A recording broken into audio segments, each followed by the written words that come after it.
আল্লাহর পক্ষ থেকে নির্বাচিত লোক আছে, রসুলের পক্ষ থেকে নির্বাচিত লোক আছে, যাদের কাছে নবীর আদর্শ আছে।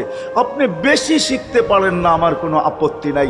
কেননা ছাড় যখন আল্লাহর রসুলই দিছে, আল্লাহর রসুলই যখন আমাদেরকে ছাড় দিছেন, তো আমি ছাড় দিব না কেন?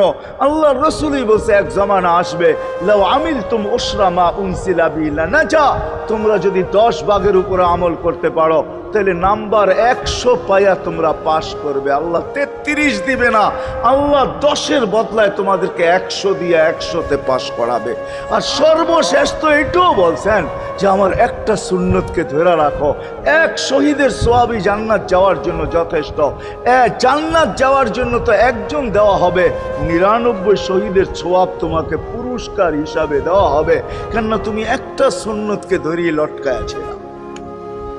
ওলামাদের কাছ থেকে শিখি, ঘরের বাচ্চাদেরকে শিখাই, যুবকদের পায়ে ধরা বলবো শিখো, নবীর আদর্শ ছড়াও। সারাদিন ফেসবুকে কাজ করো, ফেসবুক দেখো, খোদার কসম হোয়াটসঅ্যাপ দেখো, ভাইবার দেখো, ইবু দেখো। তোমাদের মেধাগুলাকে নবীর আদর্শের পিছে লাগাও, নবীর শানের পিছনে লাগাও, যে নবীর শান কত বড়, কত বড় শানওয়ালা নবী আল্লাহ আমাদেরকে দিয়েছেন, তার মর্যাদা কত বড়, তার পরিচয় তুলে ধরো, তার আদর্শকে তুলে ধরো, নিজের জীবনে আদর্শকে প্রতিফলিত করো।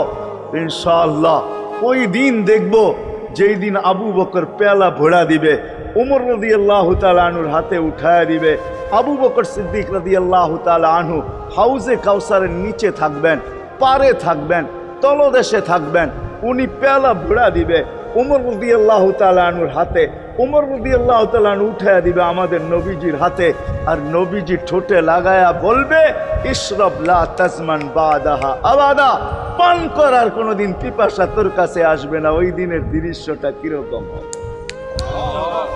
নবীজি ঠোঁটে লাগায়া পান করায়া দিবে, যুবককে আলাদাভাবে দিবে, বুড়াকে আলাদাভাবে দিবে, নারীকে আলাদাভাবে, পুরুষকে আলাদাভাবে, আল্লাহর রসুল পান করায় দিবে। ওই দিন কেমন হবে ওই দৃশ্য, যেই পানি পান করার পর আর জীবনে কোনোদিন পিপাসা আসবে না।